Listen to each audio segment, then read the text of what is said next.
आज का दिन पाकिस्तान तहरीक इंसाफ के लिए बड़ा इंपॉर्टेंट दिन है। लियाकत बाग रावलपिंडी उसको सील कर दिया गया। पुलिस की बड़ी भारी नफरी जो है वहां पे पहुंच गई और उसने पाकिस्तान तहरीक इंसाफ के चंद कारकुन उन्हें गिरफ्तार करना शुरू कर दिया। पाकिस्तान तहरीक इंसाफ ने तो ये प्लान बनाया हुआ है कि जनाब हम आज एहतजाज करेंगे। अब ये एहतजाज हो सकेगा या नहीं हो सकेगा, पुलिस और रेंजर्स को भी जो है वो तलब कर लिया गया है। अस्सलाम वालेकुम नाज़रीन, मैं हूं मंसूर अली खान। अपने डिजिटल चैनल के ऊपर आपको खुशामदीद कहूँगा। नाज़रीन, पिछले 12 घंटे में जो खबरें डेवलप हुई हैं और आने वाले आज के दिन के हवाले से जो खबरें डेवलप हो रही हैं उसके बारे में तफसील से बैठ के बात करेंगे। सबसे पहले माजरत, पिछला वीलॉग जो है वो मैं ख़ुद नहीं कर सका, अपनी मेरे टीम मेंबर की जानिब से जो है वो वीलॉग किया गया। इसकी वजह ये कि मैं ब्रसल्स में नहीं था, मुझे ब्रसल्स से बाहर जो है वो ट्रैवल करना पड़ा था एक दिन के लिए, और मैं जिस जगह पे था वहाँ पे मैं रिकॉर्डिंग कर नहीं सकता था। तो हमें फ़ीडबैक मिला, लोगों ने कहा कि जनाब आपने ख़ुद क्यों नहीं वीलॉग किया। तो एक दिन की जो है वो गैर हाज़िरी थी, लेकिन अब ये सिलसिला जो है इंशाल्लाह जल्दी अब तवातुर से जो है वो जारी रहेगा। मेरा ब्रसल्स के अंदर जो है वो टूर अब इख्तिताम पज़ीर हो चुका है। मोस्ट प्रॉब्ली आप ये आखिरी वीलॉग अब यहाँ से देख रहे हैं। मेरी वापसी का सफ़र जो है अब शुरू होने लगा है और उसके बाद जो है वो इंशाल्लाह जल्द ही अगले 24 घंटे के अंदर जो है उम्मीद कर रहा हूँ कि मैं अगले वीलॉग्स जो हैं या तो रास्ते से, मुझे बीच में एक स्टॉप ओवर है टर्की के अंदर, और उसके बाद जो है वो पाकिस्तान लैंडिंग हो जाएगी, तो इंशाल्लाह कोशिश होगी कि वहीं से जो है वो आपसे मुखातिब हुआ जाए। तो दूसरी बात ये कि एक और जो इशू है जिसके ऊपर मैं बात करना चाह रहा हूँ वो ये है कि बहुत से लोगों ने पिछले कई हफ्तों से हमें तवातुर से ये फीडबैक आ रहा है कि जनाब आपका जो चैनल है वो वीडियोज़ आपकी चलती नहीं हैं। अच्छा, ये ज़हन में रखिएगा, आई वांट टू से दिस कि हमें इस बारे में पूरी नॉलेज है। ये नहीं है कि हम इसको इग्नोर कर रहे हैं, वी नो अबाउट दिस। लेकिन ये सिलसिला, ये जब से ये फायरवॉल का सिलसिला स्टार्ट हुआ है ना, ये तब से हमें लग रहा है कि ये सिलसिला हुआ है। और लोगों ने हमें ये फीडबैक भी दिया कि जी आपका चैनल है, लेकिन और इसके अलावा चंद चैनल्स हैं उनके साथ ये प्रॉब्लम आ रही है, लेकिन चंद चैनल्स जो हैं उनके साथ ये प्रॉब्लम नहीं आ रही है। और ये कहा जाता है कि वो चैनल जो हैं वो बड़े प्रो इस्टेब्लिशमेंट या प्रो गवर्नमेंट चैनल्स हैं जिनके साथ ये प्रॉब्लम नहीं आ रही है, वो बिल्कुल आराम से सुकून से चल रहे हैं। तो पता नहीं इसका मतलब है कि शायद हमें कोई एंटी गवर्नमेंट जो है वो ब्रांड कर दिया गया है या ऐसी कोई बात है, जबकि हमारा ना प्रो ना एंटी कोई भी पार्टी या गवर्नमेंट के साथ कोई ताल्लुक नहीं होता। We are just doing journalism. जो चीज़ गलत लगती है उसे गलत कहेंगे, जो चीज़ सही लगती है उसे सही कहेंगे। अगर तो इन चीज़ों की वजह से आप ये समझते हैं या जो भी कुछ लोग ये समझते हैं कि जनाब मैं अपना पॉइंट ऑफ व्यू उससे चेंज कर दूंगा, आई डोंट केयर। ये ज़हन में रखिएगा। आपने अगर उसका रास्ता ब्लॉक करना है मुख्तलिफ तरीक़ों से, आप बेशक कीजिए, 100 दफ़ा कीजिए, मैं अपना स्टांस चेंज नहीं करूँगा। मेरी तरफ से व्यूअरशिप अगर इससे आप समझते हैं कि ड्रॉप होगी और मैं डिस्करेज हो जाऊँगा और अपना स्टांस चेंज कर दूँगा, no, this will not happen. एक बात। दूसरी बात ये कि इसका वे अराउंड जो है वो दो हैं जो हमें पता लगा है। एक तो इसका वे अराउंड ये है कि आप वीपीएन यूज़ कीजिए। ज़ाहिर बात है पाकिस्तान में अब जो चीज़ें हैं वो वीपीएन के ज़रिए इस्तेमाल में लाई जाती हैं।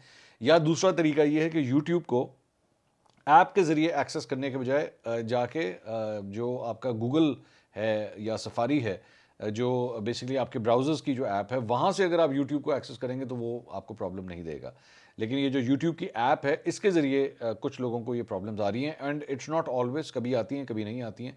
तो एक इसका हल जो है वो ये है कि आप इसका टर्न अराउंड जो है वो ये है कि आप इसको इस तरह एक्सेस कर लें या फिर आप वीपीएन का इस्तेमाल कीजिए, तो उससे ये प्रॉब्लम जो है वो ख़त्म हो जाएगी। But we know about this and thank you so much जो आप लोग फीडबैक देते हैं। मैं अब गाहे बगाए ये कहता रहूँगा कि लोग जो है उसका वीपीएन का इस्तेमाल करें। अच्छा जी, let's come back to news. उससे पहले आपसे रिक्वेस्ट है, चैनल को सब्सक्राइब करना मत भूलिएगा, बेल आइकन प्रेस कीजिए। अगर आपको वीडियो पसंद आए उसे लाइक और शेयर ज़रूर कीजिएगा। बहुत सी खबरें हैं जिनको बैठ के डिस्कस करना है, तफसील से बैठ के मैं डिस्कस करना चाहता हूँ। एक, आज का दिन पाकिस्तान तहरीक इंसाफ के लिए बड़ा इंपॉर्टेंट दिन है और पहले जो है वो इन्होंने रावलपिंडी के अंदर जो है वो जलसा करना था, लेकिन उसके बाद जो है ये अनाउंस किया गया नहीं जी जलसा नहीं होगा, एहतजाज होगा। ये सिलसिला, ये इमरान खान साहब की जानिब से हिदायत आई। रीज़न उन्होंने ये दी कि जनाब जलसा जो है वो इसलिए नहीं होगा क्योंकि जलसे की हमें इन्होंने इजाज़त नहीं देनी, और चूँकि जलसे की इजाज़त नहीं देनी तो इसलिए हम ये एहतजाज करेंगे। ये उन्होंने प्रीएम्प्ट कर लिया अपनी तरफ से। उन्होंने खुद ही कैलकुलेशन की कि जी हम इजाज़त मांगेंगे, हमें इजाज़त नहीं मिलेगी, और जब हमें इजाज़त नहीं मिलेगी तो हम हमें कहीं दूर की ये जगह देंगे एहतजाज करने, जलसा करने की, तो इसलिए हमें वो चाहिए नहीं है। हम जलसा करेंगे तो करीब तरीन करेंगे। उसके बाद पाकिस्तान तहरीक इंसाफ के अपने अंदर से जो है वो ये खबर आई, उनके सीनियर रहनुमा ने कहा कि जनाब फ़िलहाल अब हमने सारे जलसे जो हैं वो फ़िलहाल रोक दिए हैं।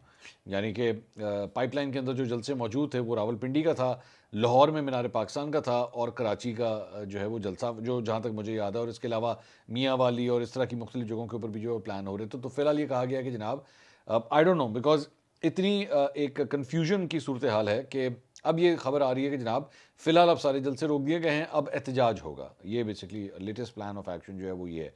आई डोंट नो कल तक क्या होता है, लेकिन पाकिस्तान तहरीक इंसाफ से जब तक ये मैं वीडियो रिकॉर्ड कर रहा हूँ कि जी एहतजाज हम करेंगे, अभी भी करेंगे। अच्छा, अब इसमें हुआ ये है कि कल रात को जो है ये खबर आई कि लियाकत बाग रावलपिंडी जो है उसको सील कर दिया गया, उसको बंद कर दिया गया। पुलिस की बड़ी भारी नफरी जो है वहाँ पे पहुँच गई और उसने पाकिस्तान तहरीक इंसाफ के चंद कारकुन जो वहाँ पे ऑलरेडी मौजूद थे उन्हें गिरफ्तार करना शुरू कर दिया। और उसमें मुझे बताया गया कि मखदूम शहाबुद्दीन जो वहाँ पे कोई रिकॉर्डिंग कर रहे थे उस वक्त, आखिरी इतलात के मुताबिक अभी तक क्लियर नहीं है जब तक ये वीडियो रिकॉर्ड हो रही है, या तो उनको गिरफ्तार किया गया है या उनको वीडियो बनाने से रोका गया है। One of the things has happened. तो इसकी कोई वीडियो भी जो है बल्कि सोशल मीडिया के ऊपर आई हुई है, and I would like to condemn this, क्योंकि अगर एक शख्स जो है वहाँ पे खड़ा होकर वीडियो बना रहा है तो आप इस बात के ऊपर कम से कम उसको गिरफ्तार तो नहीं कर सकते, या इवन फॉर दैट मैटर आप उसकी रिकॉर्डिंग भी नहीं रुकवा सकते। Why can how can you do that? मतलब आप वो आपके कोई काम के अंदर तो खलल नहीं डाल रहा ना, या कोई ऐसा काम तो नहीं कर रहा जिसकी वजह से आप उसकी रिकॉर्डिंग जो है वो बंद करें। तो उनकी रिकॉर्डिंग भी जो है वो बंद कर दी गई, विच इज़ एब्सोल्युटली कंडेमनेबल, और ऐसा जो है वो बिल्कुल भी नहीं होना चाहिए। अब पाकिस्तान तहरीक इंसाफ ने तो ये प्लान बनाया हुआ है कि जनाब हम आज एहतजाज करेंगे। अब ये एहतजाज हो सकेगा या नहीं हो सकेगा, ऑलरेडी पकड़ धकड़ जो है वो शुरू हो चुकी है, बल्कि ये खबर भी आई कि पंजाब के अंदर जो है दफ़ा 144 लगा दी गई है। पुलिस और रेंजर्स को भी जो है वो तलब कर लिया गया है। अब पुलिस और रेंजर्स को तलब करने का मतलब है कि पाकिस्तान तहरीक इंसाफ को पूरी तरह पिन डाउन किया जाएगा, इनको बिल्कुल भी हिलने नहीं दिया जाएगा, इसका मतलब ये है। अच्छा, दूसरी जानिब अगर पाकिस्तान तहरीक इंसाफ की अपनी परफॉर्मेंस की बात करें तो दो खबरें आपके साथ शेयर करना चाहूँगा। एक तो ये कि इन्होंने कल सुप्रीम कोर्ट ऑफ पाकिस्तान के सामने जो पाकिस्तान के तहरीक इंसाफ से जुड़े हुए वकला की जानिब से जो एहतजाज की कॉल दी हुई थी, it was such a bad show, it was such a bad show कि it was embarrassing, literally embarrassing. अच्छा, ज़्यादा क्यों एम्बैरसिंग है मैं ज़रा उसके बारे में बात करना चाहूँगा। वो ज़्यादा एम्बैरसिंग इसलिए था कि पूरी की पूरी पाकिस्तान तहरीक इंसाफ जो है वो ठेके के ऊपर ऑलरेडी वकीलों को दे दी गई है। मतलब ज़ाहिर बात है, आप इसी से अंदाज़ा कीजिए ना कि मैं जानता हूँ ये बात कि जो पुराने पॉलिटिशियंस हैं पीटीआई के अंदर, I don't want to take names, लेकिन क्योंकि सोर्सेज से मैं बात कर रहा हूँ, वो इस बात पे अनॉयड हैं, वो काफ़ी हद तक इस बात पे अनॉयड हैं। They are not comfortable with the fact कि जनाब ये सारे के सारे वकीलों को ही जो है वो आपने पूरी पार्टी पकड़ा दी है, तो हम जो पुराने सियासी कारकुन हैं उनको जो है खुदे लाइन लगा दिया गया। तो या फिर नए चेहरे आ गए हैं, अगर जिम्मेदारियां दी भी हैं तो नए चेहरों को दे दी हैं, तो they not too happy about that. अब जब आपने वकला को ये सारा कुछ दे दिया, और वकला को देने का बेसिकली मकसद ये था कि जी आगे जो है ना अदालती जंग चलनी है पाकिस्तान, मुझे ये पता है खान साहब ने जिस माइंडसेट के साथ ये सारा कुछ किया था, वो मकसद ये था कि जिन्हें आगे अदालती जंग चलनी है, तो मैं ये जो वकला है ना इनको पकड़ना बड़ा मुश्किल काम है, ये ज़मानतें ले लेते हैं, ये इस तरह लाइक शेर अफजल मरवत हो गया, नईम पंचोता साहब हो गए, शुएब शाहीन साहब हो गए, हामिद खान साहब हो गए, इस तरह मतलब वकीलों की एक बहुत बड़ी तादाद है। आज़म सवाती साहब जो है वो आए वहाँ पे एहतजाज के अंदर, बल्कि he was quite pissed off. एक सहाफ़ी ने उनसे सवाल किया कि जनाब क्या बात है, वकला की तादाद बड़ी कम है, तो उन्होंने कहा जी आपकी आपको पता नहीं कोई डर है या पता नहीं आपको आप आंखों से जो है वो सही तरह नज़र नहीं आ रहा, जबकि बहुत कम थी। मतलब all the journalist who were present over there they said कि जी it was a pathetic show, I am sorry to use the word but it was a pathetic show. आप जब एक अच्छा शो करते हैं, मैं उस पर कहता हूँ कि हाँ ये अच्छा शो था, लेकिन वो बड़ा एक एम्बैरसिंग शो था पाकिस्तान तहरीक इंसाफ के स्टैंडर्ड्स के मुताबिक, तो बहुत ही मतलब पैथेटिक शो था। ना ही होता तो इससे जो है वो बेहतर था। तो इस सारी सूरत हाल के बाद कि जब आपने ऑलरेडी पार्टी की भागदौड़ जो है वो वकीलों को दे दी, तो ये इतने वकील निकालने में आप कामयाब हुए हैं, मतलब ये आपकी परफॉर्मेंस थी।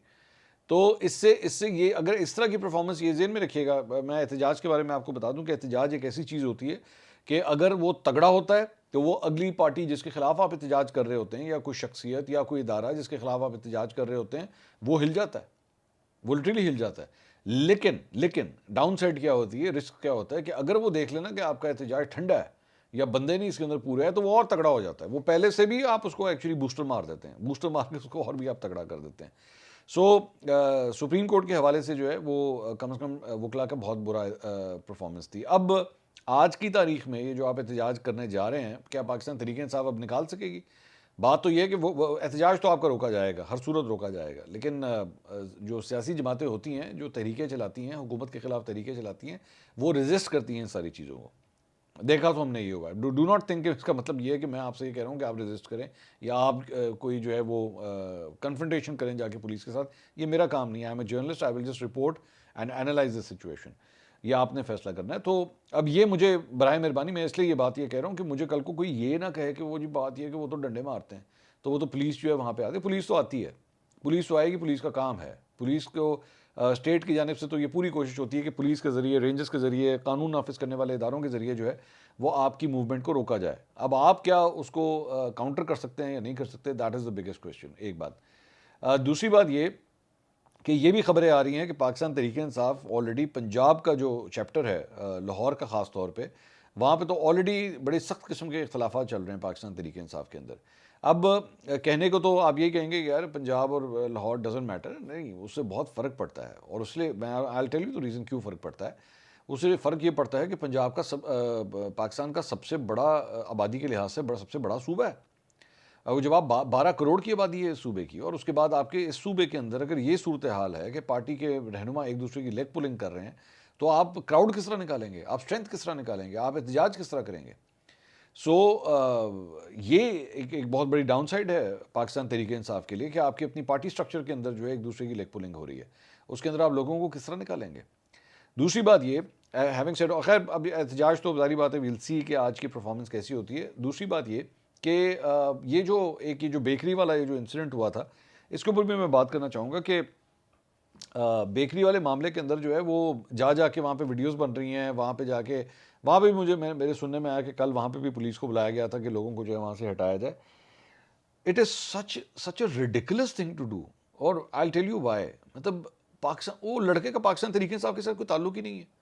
हमने खबर ब्रेक की थी, हमने इसका वीलॉग जो है वो हमने परसों रात को हमने रिलीज़ किया था गालमन, या कल अर्ली आवर्स की बात है, हमने रिलीज़ किया था, आपको बताया। तो उस लड़के का नाम अवैस है। ये तस्वीरें भी आप स्क्रीन के ऊपर देख रहे हैं। पहले मैंने उसको ब्लर किया था, अब मैं आपको सिर्फ इसलिए दिखा रहा हूँ कि मैंने उसको कहा था कि मैं नहीं दिखाना चाहता अनलेस और अनटिल उस लड़के की जो है वो फैमिली खुद ना उस तस्वीरों को रिलीज़ कर दे या फिर सोशल मीडिया पे वो ना आ जाए। I don't want to do that. मेरे पास थी, हमने उसका सिर्फ चेहरा ब्लर कर दिया था, लेकिन उसके बाद यही तस्वीरें जो आप स्क्रीन पे देख रहे हैं ये आ गई, सोशल मीडिया के ऊपर आ गई, तो इसलिए now we are also showing it to you. दूसरी बात ये कि मैं हैरान इस बात में, यार किस बात पे जाके आप लोग वहाँ पे उस बेकरी वाले के पास जाके, वो डोनट्स वाले के पास जाके हर बंदा डोनट डोनट डोनट मैं देखे जा रहा हूँ सारे टॉक शोज़ के अंदर। जो वो जताज गुल भी हर जगह डोनट है, आपके पास डोनट है, वो बाबा तेरा डोनट देना की ताल्लुक है, क्या ताल्लुक है आप लोगों का डोनट के साथ। वो लड़का जो है उसका पीटीआई से ताल्लुक ही कोई नहीं। मैं एक दो एंकरों को देख रहा था, उन्होंने अपने वीलॉग्स के अंदर जो उस लड़के को चेप दिया कि जनाब वो पीटीआई का है, और वो पीटीआई के साथ जो कुछ है वो उसकी वजह से सब कुछ हुआ है। कोई ताल्लुक ही नहीं उसका पीटीआई के साथ।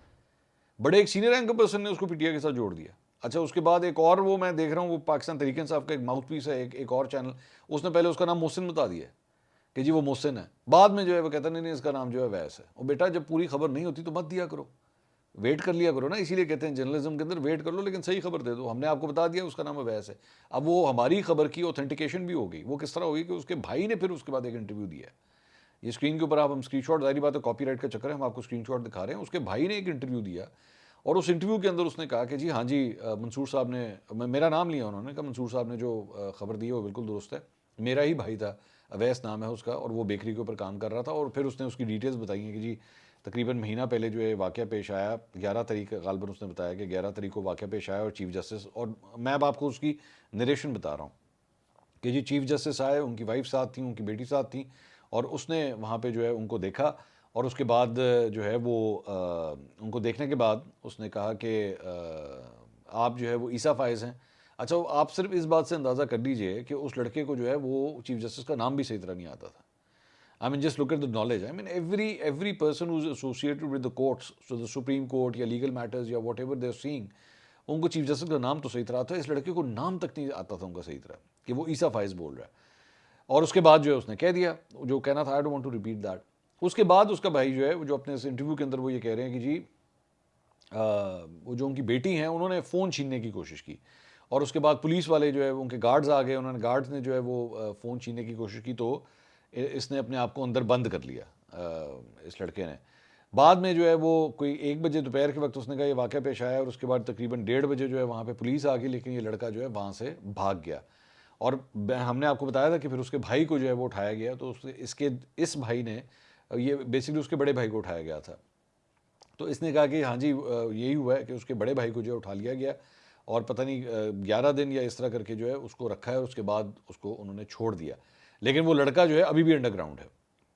अब मैं आपको ये खबर दे रहा हूँ कि वो लड़का अभी भी अंडरग्राउंड है और वो मंजर आम के ऊपर नहीं आ रहा है। इवन दो हमारे पास जो सोर्स है, हमने उसके ज़रिए जो है वो मेरा पैगाम रसानी का सिलसिला जो है वो कम से कम हुआ है। मैंने ये कहा है कि जी उस लड़के को आना चाहिए, मंजर आम के ऊपर आना चाहिए, एंड इफ ही फील्स कि वो उसने गलत किया है, then he should come and apologise कि जी मैं मुझसे गलती होगी, यंग लड़का है, मुझसे गलती होगी, मुझे नहीं करना चाहिए था। तो खैर अब ये तो उनकी फैमिली का फैसला है कि उन्होंने इस पर क्या करना है क्या नहीं करना। लेकिन मेरा पॉइंट ये है, वो हम एहतजाज वगैरह की बात कर रहे थे, ये जाके ये वहाँ पे जाके बेकरियों के ऊपर जाके डोनट्स खरीद लेना, और उसके बाद मैं देख रहा हूँ कि पीटीआई के बहुत से रहनुमा भी जो हैं ये डोनट वाली, don't make fun of yourself for God से यार, आप लोग मजाक उड़ाना बंद करें।